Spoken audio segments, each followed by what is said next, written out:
Assalamu alaikum. This is Dr. Ahmed Hassan and I am the Chief Mentor for FCPS Part 1 program. We have started the series of discussing Gold 10 recalls from the book FCPS Mate Gold Recall 7, 8, 9, 10. Here is the book. So we will start with the first paper, Medicine and Allied, February 25th, second shift paper. So here is the first MCQ. What is the confirmatory test for HIV? इसमें आप answer करेंगे western blot. ठीक है.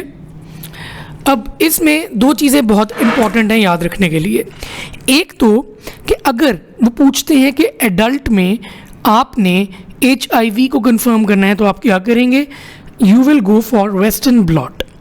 और अगर वो कहते हैं कि एक नियोनेट है, ठीक है, और वो पैदा हुआ है to an HIV positive mother, ठीक है, तो आप नियोनेट में HIV कैसे देखेंगे, वाया RT-PCR जो कि वायरल लोड असेस करता है और क्वांटिटेटिव टेस्ट है. ठीक है. तो कुछ बुक्स में, ठीक है, एडल्ट में भी HIV की कंफर्मेटरी टेस्ट RT-PCR लिखा हुआ है, लेकिन आप हमेशा वेस्टर्न ब्लॉट करेंगे. ठीक है. उसकी मैं रीज़न बताता हूँ, क्योंकि एक तो ये CPSP का डेमो क्वेश्चन है. ठीक है. तो इसमें आप की चेंज नहीं करेंगे. ठीक है. जो की आपको बता दिया आप इसी को फॉलो करेंगे. ठीक है. तो एडल्ट आ जाता है तो वेस्टर्न ब्लॉट, नियोनेट आ जाता है जिसकी HIV पॉजिटिव मदर है तो RT-PCR. अब चलते हैं नेक्स्ट क्वेश्चन की तरफ. Lesion at which site results in conductive aphasia. देखिए, अगर ये आपका ब्रेन है ना, ठीक है, ये आपका ब्रेन है, एक मिनट,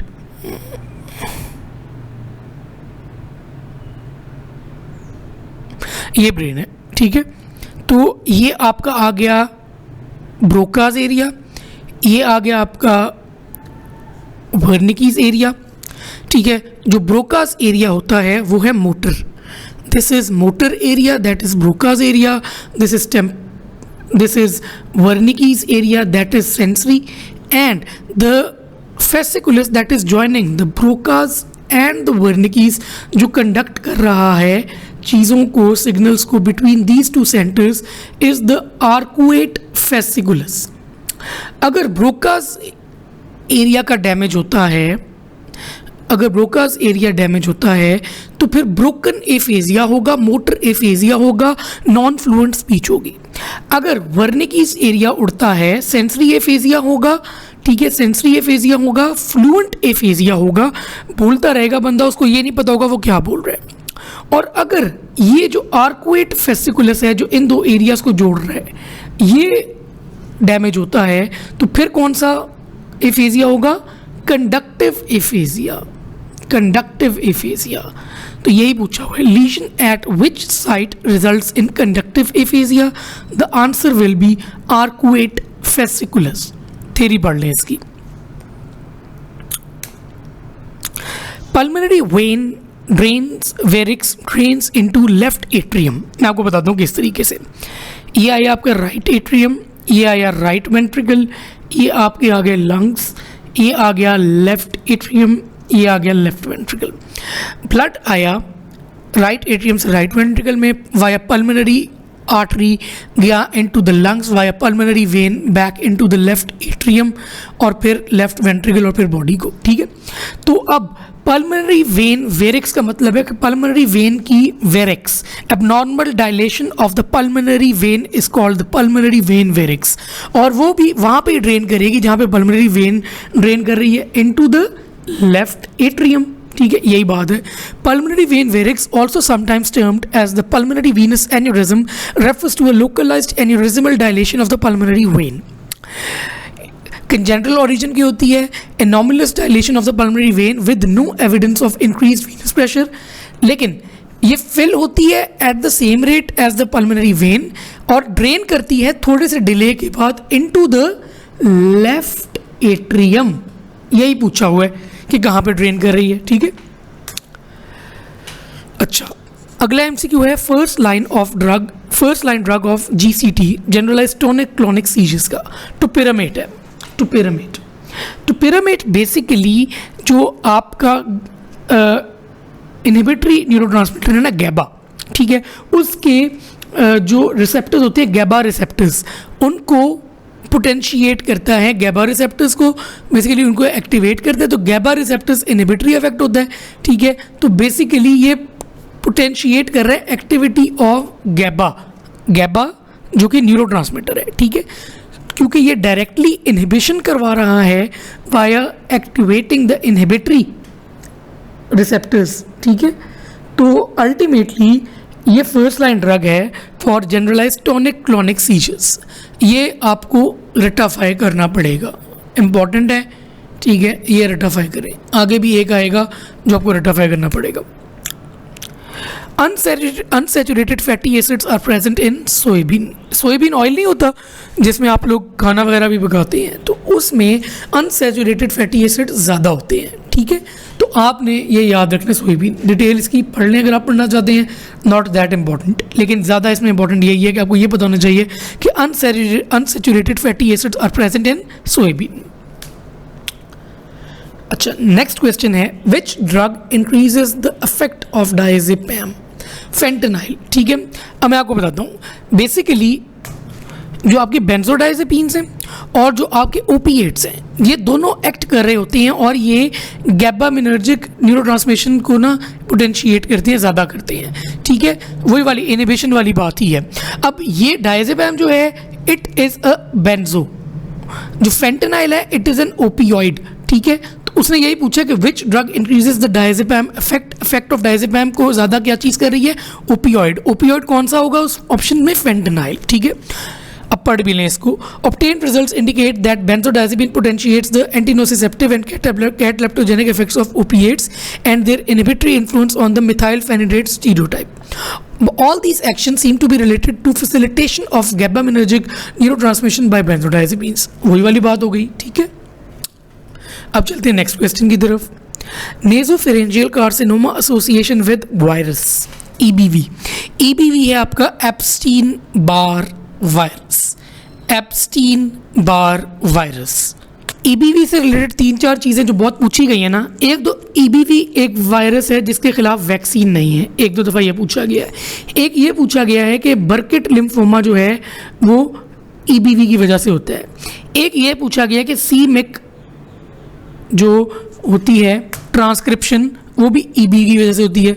इन्फेक्शियस मोनोन्यूक्लियोसिस एक डिजीज़ है, ठीक है, वो भी EBV की वजह से होती है, ठीक है। इसका दूसरा नाम किसिंग डिजीज़ है। और जो कार्सिनोमा इसके साथ एसोसिएटेड है जो ज़्यादा पूछा जाता है वो यही है, nasopharyngeal carcinoma, head and neck cancer में आता है ये, ठीक है। तो ये चीज़ें बहुत बहुत इंपॉर्टेंट हैं। ये जो 5 चीज़ें हैं ये बार बार पूछी गई हैं EBV के बारे में, तो ये आपने नहीं भूलनी, ठीक है।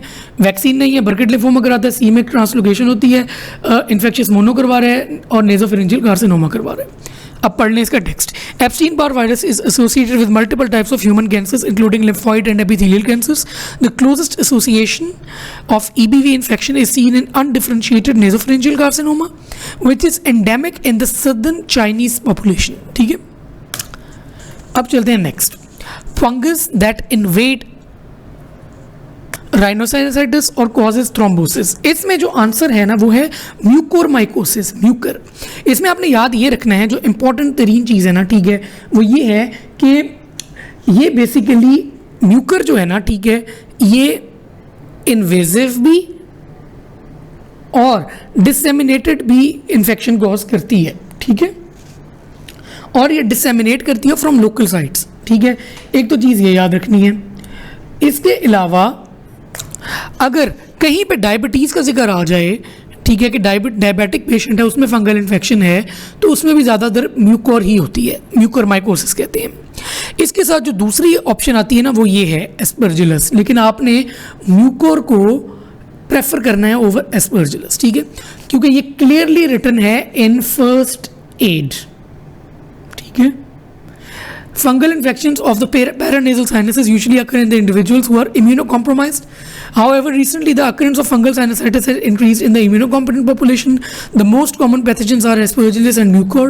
Invasive fungal rhinosinusitis can cause cavernous sinus thrombosis. Ultimately, cavernous sinus thrombosis हो जाएगी। अच्छा, इधर ही मैं आपको एक और चीज़ बताता चलूँ कि कैवर्नस साइनस की इन्फेक्शन और कैवर्नस साइनस की थ्रोम्बोसिस दोनों जो हैं, दोनों की दोनों वो जाएंगी सुपीरियर ऑफ्थेल्मिक के थ्रू, ठीक है, दोनों सुपीरियर ऑफ्थेल्मिक के थ्रू हैं। ये एक नई फाइंडिंग है, ये आपको याद होनी चाहिए, इसको रट लें यहाँ पे। अब चलते हैं नेक्स्ट। एबीजीज दी हुई है, पीएच 7.5 है, PCO2 40 है, बाइकार्बोनेट 30 है, तो क्या है उसको मेटाबॉलिक अल्कलोसिस है। कैसे देखिए, पीएच 7.4 से ऊपर है तो इसका मतलब कि अल्कोलोसिस तो हो गई। उसके बाद आपने देखा बाइकार्बोनेट जब आपने देखा तो बाइकार्बोनेट 30 है जो कि ऑलरेडी ऊपर है, तो बाइकार्बोनेट ऊपर है और अल्कोलोसिस है, इसका मतलब है कि मेटाबॉलिक अल्कोलोसिस तो हो गया पक्का, ठीक है। अब साथ ही साथ आप PCO2 देखते हो, PCO2 भी जो है वो 40 है, ठीक है। अब PCO2 बढ़ेगी तो कंपनसेशन की तरफ जा रही होगी, तो इस केस में आप मेटाबॉलिक अल्कोलोसिस चूज करोगे, ठीक है। अब देख लें, pH is above normal range, alkalosis हो गई, PCO2 with in normal range है, तो रेस्पिरेटरी कॉज तो नहीं है और कंपनसेशन भी नहीं है, ठीक है। लेकिन bicarbonate is above the normal range of 22 to 26, ये आपको याद करनी पड़ेगी ना ये रेंजेस, ठीक है। तो इससे पता चल रहा है कि मेटाबॉलिक अल्कलोसिस है पेशेंट में। अब चलते हैं इस वीडियो के लास्ट क्वेश्चन की तरफ। Neurosecretory hormone release takes place at nerve endings. अच्छा, ये बहुत इंपॉर्टेंट चीज़ है। अगर वो पूछते हैं ना कि स्टोरेज कहाँ पे है, स्टोरेज, तो स्टोरेज में आपने याद रखना है कि हैरिंग बॉडीज़ होती है नर्व एंडिंग्स में जहाँ पे स्टोरेज होती है, तो अगर हैरिंग बॉडीज़ है तो आपने उसको नर्व एंडिंग्स पे ज़्यादा प्रेफर कर जाना है। और अगर वो पूछते हैं कि what are the supporting cells, ठीक है, तो सपोर्टिंग सेल्स में पिट्यूटरी साइट्स आ जाते हैं, उनको प्रेफर करना है ओवर ग्लियल सेल्स, ठीक है। ये फैक्ट्स हैं दो, ठीक है, ये आप इसको याद कर लें, ये आपको कई जगह पे इस तरह के MCQs मिलेंगे, तो ये आपने गलत नहीं करना, ठीक है। तो ये है हमारी first video of the first paper of February 2020 from the book FCPS met gold recalls 7, 8, 9, 10, ठीक है। तो अगर आपने बुक करनी है ऑर्डर तो दीज आर द डिटेल्स, ठीक है, और ये है बुक का कवर। इंशाल्लाह नेक्स्ट वीडियोज़ में इसको कंटिन्यू करेंगे।